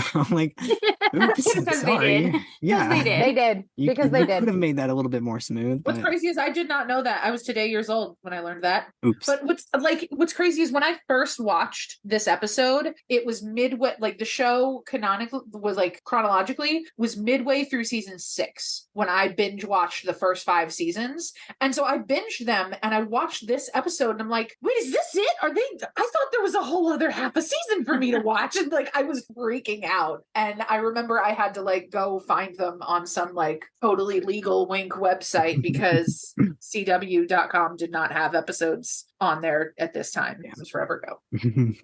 Well, no, I'm excited for you to experience season 6 Oh. based on those predictions and guesses. I'm excited. I am too. I think Sam has to leave us a little bit early this episode. Yes, I have to go. So Technically, it's for- not early. We've just It's been been, talking like- for 2 hours. But we are going to continue with a little bit more for you today. Just a little bit more, hopefully. So with that being said, we are going to move into our Going Meta section where we are tracking lore, representation, behind the scenes trivia, and more fun stuff. We're going to start, as always, with our rep check.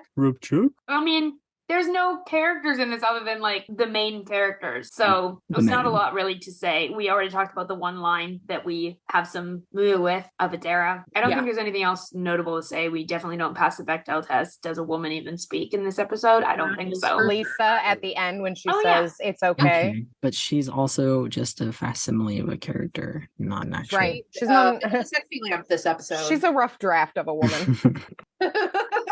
She's the compact shape of a a woman. rough draft of they could have fully fleshed out a really good character, but instead they went pretty long hair, very flexible. That's Dean's soulmate. Can I say one thing? I'm going to say one thing that I've always wished that they had done instead. And I can't remember if I said this. I've said this before. Probably not, because it would have had spoilers. What I wish they had done was Cassie instead of Lisa. Oh God, yeah.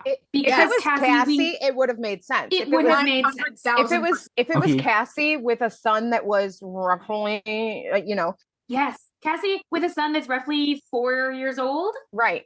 It would have made sense. Is one of the biggest missed opportunities in this show for Correct. Dean exploration, because Cassie was more fleshed out in one episode than Lisa has been in about 4 episodes. She was Not more only fleshed more out fleshed in one out- episode 4 seasons ago, and we're still Right. talking about how great she was. And it's like, And not oh even my just God. not even just more fleshed out, but their relationship was more fleshed out, because you know that they had an actual relationship, whereas with Lisa it was a one night stand. You know that not only did they have an actual relationship, Dean trusted and loved her enough that he revealed his biggest secret, that he was, he told her about hunting, and that this is why, this is what I do, and he trusted her with that information. Like the only reason Lisa found out is because she got involved in it outside of Dean. Dean didn't make that decision to tell her. No. It was kind of forced upon in the situation. So not only did they fully flesh out Cassie as a character, they fully fleshed out a relationship that you felt between the two of them. And it felt tension. honest and genuine. It felt believable. This 10 years ago we had a one night stand, and now you want to come live with me? I don't even know should have been Cassie, because Cassie and him had this tension in their relationship related to hunting. It would have made it so interesting for him to go back. Yeah. And if we had had a thread pulled, we had pulled Cassie back in a couple of times briefly in season 5. Or even not at all. Even not at all. Even if it had just wouldn't have made sense for Sam to send him to Cassie. Not at all before this initial moment. If it had been the episode or 2 episodes before this when they were thinking about it. Yes. We didn't have to pull Cassie in multiple times over the seasons. If it had just been a simple just recently. Just a couple times in this season. Yep. And I think it's also imperative to point out that could have been a happy medium between what Sam wanted for him and what Dean was built and made and wanted to do. Yes. It was just the better option. That one, I could actually have said good ending. Right. Cassie knows about hunting. Cassie's okay with him hunting. Cassie has helped with hunting. It could have been a loving relationship with a kid and a house, and he still could have been a hunter. Even if it was a lesser amount, or even if he only did local hunts or whatever the case may be, it could have been a happy medium. I will pause it, and I will argue this till I'm blue in the face, but up till this point in the show, and I'm not going to speak past this point, I think that Cass and Cassie are the only 2 good options for Dean, and I think he genuinely could make a good, happy life with either of them. And I'm saying that from the points up to the point that we are at in the show. That may change as we go further, but it doesn't. I don't think it does. I think Cassie remains a viable, good, someone he could have been with. Correct. Genuinely. Yeah. Anyway, it's my biggest argument for the Dean is bisexual and not gay. Just gay. Yeah. Because absolutely bisexual. Cassie is a real relationship. Cassie is not compet. Yeah. Right. It was Lisa is, Cassie isn't. The circumstances surrounding Cassie may have been compet. Him He wouldn't have trying to dated a find a man like girlfriend. He wouldn't, trying to fit in At and 19, be the he whatever. wouldn't have dated a man like that. That's just correct. Not in that same way. Well, and not only that, but I think also it was more him trying to rebel and whatever else. And of course he was going to rebel with the opposite of what his father wanted for him, which was settling down, family, yada yada, instead of in the life. But I think the strongest argument for either Cass or Cassie is that they would have allowed him to have that happy medium. It could have been a loving relationship and home life where he still was able to hunt or be involved in the life. And I think that's the imperative, because with Lisa, that is not an option. Lisa is you leave that at the door. If you're coming into this house, that stays outside. And I think with Cass or Cassie, they would have known that you can't get Dean without this. Correct. It's very much, this is who you are. This is part of who you are. This is part of why I love you. So it should be part of our relationship dynamic. Agreed. Anyway, that was thought that was important to say. Is there anything else representation wise, or should we move to lore and lost canon? I think we can move. Lore and lost canon. So get this. I was looking into the lore in this episode, and clearly we get some mentions from Lucifer and Michael about how they interpret Lucifer's betrayal and all that. Michael sees it as forcing God to leave the building, which no one makes God do anything, or our Father do anything, is an important line there as well. But we also get to mention that Becky is still around somewhere. Yeah, we do. It's important. Dean's like, what happened to Becky? Dean's weirdly like protective of Becky almost. Yeah, He's yeah. like, what happened to Becky? He's like, oh, we knew you were going to treat her wrong. So Who what did happened not? there? He said, oh, I respected her too much, which we all know is a lie. Respected her Absolutely. too little, far too little. But it's nice to know You know that what, she's still out there. Becky, for all her flaws, deserves significantly better than Chuck of all people. God, yeah. We also, lore-wise, I'm realizing we get to actually see the cage being open, what that looks like. Yep. Yeah. Though notably different from season 3, when Dean gets dragged to hell, we see hell. We do not actually see inside the cage, notably. No, we don't. We don't see Which is- anything after the jump, and then we see Sam standing outside Lisa's. So Mhm. there's some middle gap there. What happened? Who can say? Yeah. The writers of season 6. Timeline? What timeline?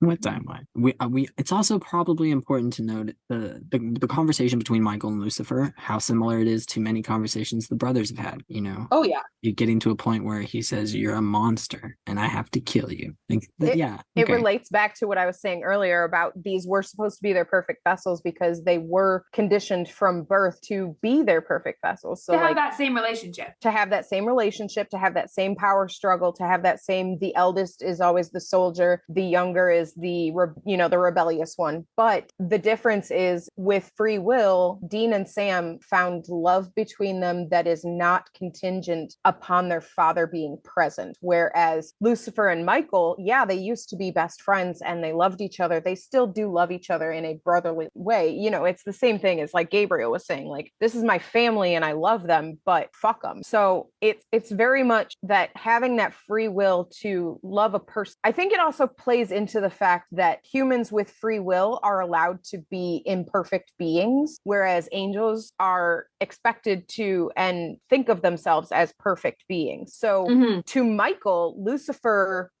choosing to rebel and choosing to say no and doing this, that is not just imperfection, it is a fatal flaw. Whereas with humans, Dean and Sam, they know that they have these imperfections and flaws and they accept them because it's part of who they are. It's part of what makes them human. So Yeah. like, I think that's the difference between not just we were raised to be this way. It's we know that we have flaws, but the love sustains us. We talked about this in our episode on Hammer of the Gods, actually, a bit so that topic came up with Gabriel quite a lot. So yeah, definitely.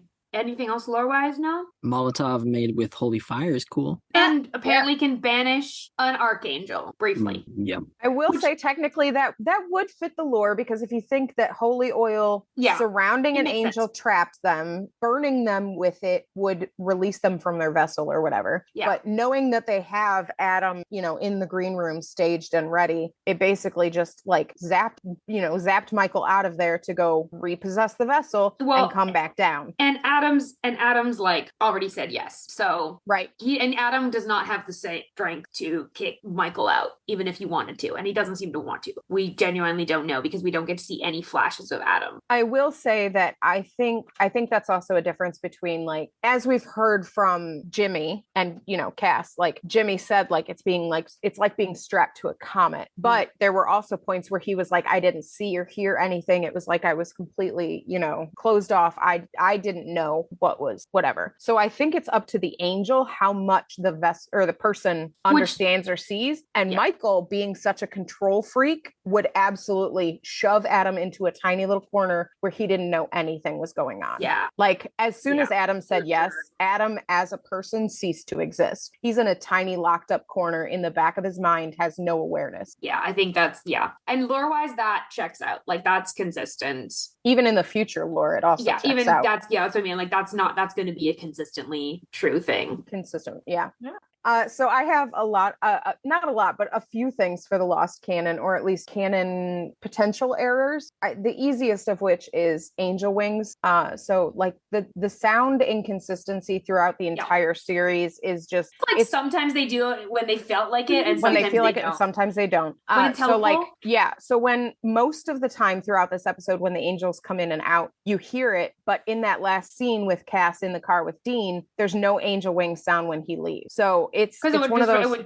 It would disrupt the moment. Exactly. So it's one of those things that like technically it's canon inconsistent, but like it's understandable why they do it. And it's not really like it's almost attributable to the ghost facers effect.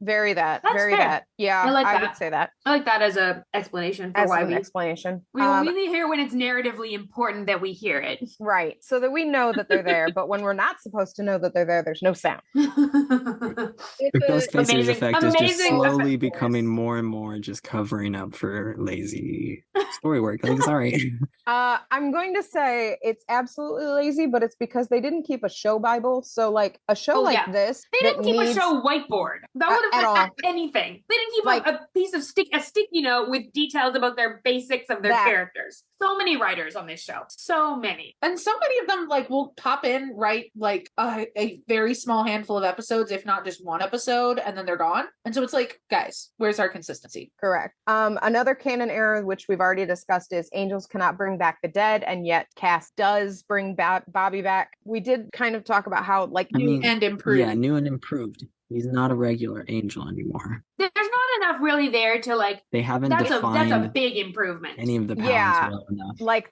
you didn't define the powers. That's a huge improvement. You can just bring people back from the dead, and it's like too OP. Spoiler alert: that's not a thing that continues to go on. This is a one-time. Cass doesn't do this. Yeah, constantly. Cass does not continue to do this. Angels do not have that power. So like having not it even do this, special powerful angels. Right. Yeah. So having it do this one time is kind of a canon issue, but I am going to say in the favor of whatever. It explains it. It doesn't mean it's a good choice. Cass does say that God may have had his hand in this more than we knew. And I think that's what I always attributed to, is that you think God is just like, I'm going to bring Bobby back. Exactly. But God wasn't just going to like blip down himself to raise Bobby. So when he raised Cass, he was like, okay, I'm going to give you this one touch time that you get to bring Bobby back. Right. You're going to touch Bobby and he's going to come back to life. Right. Surprise. So I think it's just like a one-time deal just to fix the things that were unfixable any other way. Yeah, in the contract. Which, hey, we're glad that Bobby is back. Right. Yeah. Not dead. Absolutely. This is not a lost canon or canon error. This is a tie-in to 1520. I will say that this is not a spoiler for 1520. So if you haven't seen it or anything, we have vetted it. We made sure. This is not a spoiler for 1520. It is just a small little tie-in. Kind of more like an Easter egg than anything. It is like a little Easter egg. So this was meant to be Supernatural's series finale. And in it, at the end, Chuck says that Bobby is hunting a Rougarou outside of Dayton. In 1520, one of the final scenes, the final hunt in 1520 that they go on, is located outside of Dayton. Yeah. So it's kind of unique and really cool that outside of Dayton was mentioned in the original series finale and then the actual series finale. And that's really cool. Yeah. And I know that ties back to, Kripke's from Ohio and he has a lot of roots and ties here, but I just thought it was really unique and really cool that in both the original, what was meant to be the finale, and the actual finale, outside of Dayton was tied in both ways. Yeah. Yeah. It's a cool, there's been a lot of places, locations that kind of pop up multiple times in the show at significant points. And it's cool. This is another one. Yeah. I did not know that. I'm really glad you shared that. Yeah. I didn't know that until today either. Yeah. Awesome. Well, that brings us to our last segment for today. We are winding down the Kripke era with our character bless. It's our last blessing of the Kripke era. Yeah, it's a big one, folks. Oof. So who would like to go first on this? I think Jay gets to go first. I think that's our policy is guess only to the front. Guest gets to call their pick first. Yeah, especially on an episode like this. Of which character I would like to receive. Who would you bless in this episode? Here's the thing. I think we all know, just from who I am as a person, I'm going to pick Dean because my poor baby. For sure.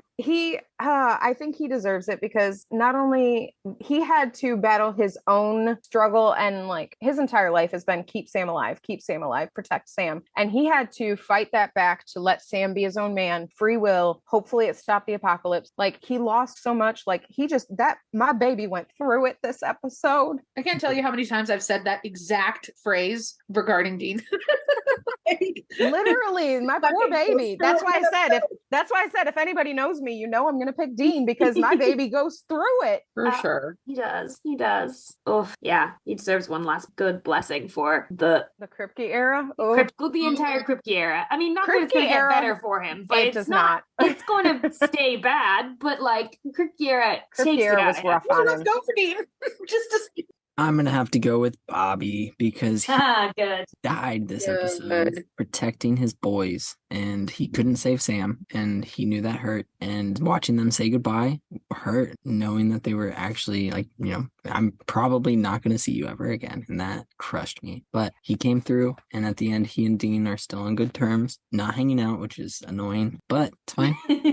So blessings to Bobby for the future. Yeah, love that. If I may, I would like to bless Cass. Good, because I wanted to bless Sam. So okay, good. I had a feeling. I gotta end the Kripke area with blessing Sam. I gotta end the Kripke area blessing Sam. It's a whole thing. I know you personal. I felt that, and I was like, but my personal arc is to bless Sam as many times as possible because I always want to bless Dean. So that was my goal in the first 5. Anyway, Elayna, bless Cass. So I would like to bless Cass. Not only did he have to die, which is not fun. I especially imagine getting exploded is not a fun way to go. But just the conversation that he has with Dean at the end, like, he wants to go try to fix things in heaven, but I think he's not going to realize till he's gone how hard that's going to be for him to adjust to not being with Dean. And I just think that like you watch him go on this whole journey of like losing hope at the beginning of the episode, just being like, well, we imbibe copious amounts of alcohol and we, just let the universe end. And Dean's just like, no. And I think that Cass gets so much of his hope from Dean. And so now to have this separation that's going to go on between them, I'd like to bless Cass for however he's going to deal with that.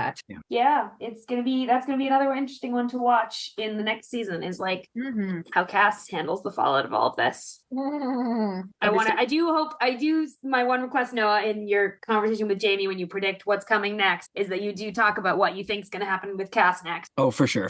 He will definitely be a big if topic. That's not 20 minutes of the episode, you've done something wrong. Yeah. I am going to bless Sam. I have made it my goal this first 5 seasons to like spend a lot of time like really focusing on Sam's arc and on understanding his arc better. I think I've always like been able to understand Dean's arc, emotional arc and character arc really well because Dean COVID. But like I wanted to go deeper into Sam's during the Kripke era, particularly because I've always known it's such a good character arc. And today I want to bless Sam for doing it. He did it. He fought Lucifer and won. He made that ultimate sacrifice of everything. He chose to exert his free will by doing exactly what they said he was going to do, but still coming out with his free will intact. And I think that like Sam and his agency is something we've talked about so much. And I want to bless him for like not giving up his agency. Fighting back against that narrative. Yeah. And he saves the world. Like he really does. Sam jumps into the cage and stops the apocalypse from happening. It must be Thursday. Deserves some very big blessings for that. Yeah. That's what I got. All right. Bless the whole team free will right there. Yeah. Oh. Yeah. With that said, that is the end of the Kripke era and season 5. Thank y'all for this very lovely, very long conversation that made my heart so warm, even though the episode made me so sad. Yeah. Oh, I love this episode so much. It's one of the greatest episodes of the entire show. It's just phenomenal. So good. But yeah, Jay, if you have anything you'd like to plug, either your social media or where folks can find you on the interweb. Yes, thank you for being here again. Absolutely. I am so grateful that you guys asked me to do not just this episode, because like I've said, it's my favorite episode. And I I really love this episode, not just because it's great storytelling and it would have been a great ending, but because, like I was saying earlier, like if you have to tell someone what Supernatural is about, you show them this episode, because this episode encompasses all of it. It encompasses the whole deal: religion, God, devils, angels, you know, demons, heaven, hell, the battle, free will, friendship, family, found family. Like, this episode's profoundly shaped my life. This episode. This episode quite literally encompasses everything that Supernatural is about. So like that's part of why I really love this episode, is because I love Supernatural so much, and this is like a little condensed version of it. It's like this one episode that you can get all of the feelings that you feel throughout the entire episode. Like we were saying earlier, like it's so up and down, like it's a roller coaster of emotions. You feel so many things throughout this episode. So like I'm really grateful, not just that you brought me on to this podcast again, but that you brought me on for this episode specifically, because I could talk about this episode for more than the 3 hours that we have already been talking about it. As for where people can find me, I am JSTL, JAISTIEL on everything. So TikTok, Twitter, Tumblr, and AO3. It's same username everywhere. We'll put some links in the you can find me. Episode. You can find me at that username everywhere. So we love a good cohesive username across platforms. Listen, I love it. Once I finally, you know, like settled on a username, I was like, let me just make this everywhere, because it makes it so much easier. You never have to remember a username. It's the same thing. Exactly. Yeah. I wish you could have been there when I had the realization that I was missing the opportunity to go by Desti Elayna. Like, come on, it's right there. Obvious. Yeah. Yeah. Well, thank you to all of you who are listening for getting us to the end of the Kripke era, like for being with us, whether you've been with us like this is your first episode or you've been with us like since the pilot. Incredibly grateful for like every one of you. Yeah, just I'm very overwhelmed with my gratefulness for like being able to have done this for 5 seasons. It's crazy. You did it. Here we are. We've made it so far. Don't make me have more emotions. Sorry, at the moment of recording, we are a week away from the 2-year anniversary of the first episode. And so I think that's a little congratulations to you, August, for getting this off the ground and running. Otherwise, none of us would be here right now. Oh, thanks. A bonus blessing for August. Honestly. Oh, thanks. It's a good time. I'm happy. Yeah. If you want to continue to hear episodes every week, we are going to be jumping right into season 6 after a couple of bonuses. And you can make sure you're subscribed to Saving People Queering Things wherever you listen to podcasts. You can find links to our social media and join our Discord server through our website, queeringthingspodcast.com. Also out now, Queering People Saving Throws. Our main crew, along with KJ of Supernatural Opinions, are taking a dive into a queer D&D adventure, releasing every other Friday right here on our feed. And be sure to ride along with us next week as Noah and Jamie from Driver Picks the Podcast break down the Kripke era and essentially attempt to write the next 10 seasons. It's going to be chaos. It's going to be feral. It's going to be a great time, as it always is. And I know I can't wait. Thank you again, Jay, for being with us today. Thank you so much for having me. Have you. It was really nice seeing and talking to somebody that hasn't been spoiled and I mean, a couple things, but like who has these thoughts and opinions and future ideas, because that's refreshing. I've lived in my bubble. Been around too long or a little jaded. Right. Very that. And like there were some things that you said that had hope or had different ideas that I hadn't even considered. And I was like, okay. So thank you guys for having me on to share different perspectives of things that I hadn't even thought of with this episode before. Hey, check out some of our back episodes. We do a lot of that. And we'll have you again, Jay. We'll have you again, of course. We'll look forward to it. Maybe once we get past 9 or 10. Sounds good. If you have a particular episode in mind, shoot it to us and we'll make a note. Thank you all for coming along for this ride, and we wish you a peaceful road until we meet again.